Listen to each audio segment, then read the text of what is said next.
Programme میں ایک بار پھر خوش آمدید۔ بھائی صاحب، اب اس ساری صورتحال کے دوران آپ اپوزیشن کو سر کہاں کھڑا ہوتے ہوئے دیکھ رہے ہیں؟ حکمت عملی آپ کو کیا نظر آ رہی ہے؟ کیا کرنے جا رہے ہیں آپ لوگ؟ اپوزیشن کوئی حکمت عملی نہیں ہے۔ اپوزیشن کی بڑی جماعت پی ٹی آئی ہے، اس کا بدقسمتی سے ایک ہی موقف ہے، ایک ہی ان کی نیریٹو ہے کہ عمران خان صاحب کو جیل سے نکالیں۔ ٹھیک ہے، ان کو یہ بات سمجھ نہیں آتی کہ عمران خان صاحب بھی جیل سے اس وقت نکلیں گے جب ملک کا نظام درست ہوگا، جب یہاں انصاف کا نظام ہوگا، رول آف لا ہوگا، ایک حکومت جو چل رہی ہوگی۔ تو ان کو یہ بات سمجھ نہیں آتی، اور کوئی کیپیسٹی نہیں ہے، نہ وہ پارلیمان کے اندر اپوزیشن کر رہے ہیں، نہ ان کے پاس حکومت بھی ہے۔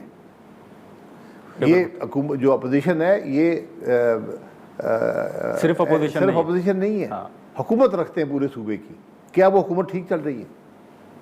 وہ تو معیار بنا کے دکھا سکتے ہیں پورے پاکستان کو کہ یہ دیکھیں، کے پی کی حکومت کو دیکھیں، وہاں بھی کرپشن اتنی ہی، اگر زیادہ نہیں تو اتنی ہی ہے جتنی باقی صوبوں میں ہے، وہاں بھی انکمپٹنس اتنی ہے جو دوسرے صوبوں کے برابر ہے یا ان سے زیادہ ہے۔ کسی پیمانے پر کے پی کی حکومت بہتر نہیں ہے، اور ان کا بھی 13واں سال چل رہا ہے۔ ملک صوبے کے حالات کیا ہیں؟ آج آدھے کے پی میں شام کو تو حکومت ہوتی ہی نہیں ہے۔ سر وہ کہتے ہیں کہ بلوچستان کے اندر بھی تو اس طرح کی صورتحال ہے۔ بلوچستان میں ایسی صورتحال ہے۔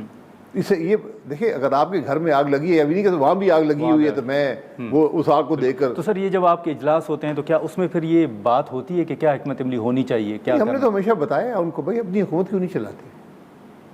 میں صرف ایک بات کہتا ہوں، حکومت چلائیں اپنی، یار دنیا کو دکھائیں، پاکستان کے لوگوں کو دکھائیں کہ ہم حکومت چلانے کے قابل ہیں، ورنہ کیوں آپ کو ایک ان کا ایک بڑا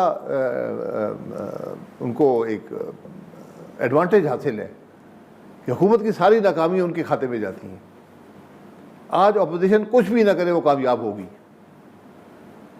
اچھا، آپ کے سامنے دیکھیں، حکومت کے کولیشن پارٹنر لڑ رہے ہیں، وزیر لڑ رہے ہیں، الزامات لگا رہے ہیں، ان کو کچھ کہنے کی ضرورت ہی نہیں ہے۔ تماشا تو حکومت کے اندر لگا ہوا ہے۔ لیکن سر یہ 5 اگست کا جو جلسہ ہے، اس کے بعد اب وہ کہا جا رہا ہے کہ وہ کوئی اعلان کریں گے، آپ آن بورڈ ہیں؟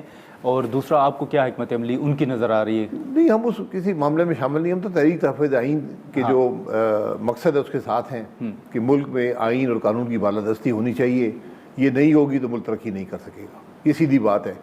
اس میں اب کیا ان کا موقف ہوگا اس کو مجھے علم نہیں ہے، لیکن ان کا موقف آج تک یہی رہا ہے کہ عمران خان صاحب کو جیل سے نکالیں۔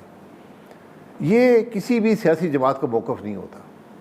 آپ نظام کی بات کرتے ہیں، آپ کے لیڈر کا، اس سے پہلے بھی لیڈرشپ جیلوں میں رہی ہے، بھٹو صاحب کے زمانے سے رہی ہے، اس سے پہلے بھی رہی ہے، اس کے بعد بھی رہی ہے۔ ہمیشہ موقع بھی یہ رکھا گیا کہ ملک کے معاملات کو درست کریں، ملک میں آئین ہو، ملک میں قانون ہو، ملک میں نظام ہو، پھر جا کر آپ کا لیڈر جو ہے اس کو بھی اس سے ایڈوانٹیج ملتا ہے، اس کو ریلیف ملتی ہے۔ تو آپ خان صاحب کے لیے ابھی سر کوئی ریلیف دیکھ نہیں رہے؟ نہیں، ریلیف نہیں، بالکل۔ یہ یہاں کبھی کسی کو ریلیف ملی ہے؟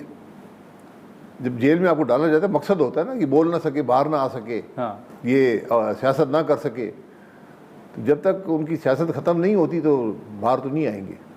اچھا، لیکن سر یہ جو اپوزیشن الائنس ہے، ایک آخری سوال کہ اس اپوزیشن الائنس کے ساتھ یا پی ٹی آئی کے ساتھ مولانا فضل الرحمان صاحب ابھی تک ساتھ نہیں چل رہے، آپ کیا رکاوٹیں دیکھ رہے ہیں مولانا صاحب کے حوالے سے؟ نہیں، مولانا صاحب کی اپنی سیاست ہے، وہ اصول کی بنیاد پہ ساتھ ہوتے ہیں، تحریک تحفظ آئین کے جو اصول ہیں اس کے ساتھ ہیں، بات بھی کرتے ہیں، پارلیمنٹ میں بات کرتے ہیں، باہر بھی کرتے ہیں، لیکن وہ ان کا الائنس، وہ پولیٹیکل الائنس میں شامل نہیں ہے کہ اپوزیشن کا ایک الائنس ہو، وہ ہے وہ اپوزیشن میں۔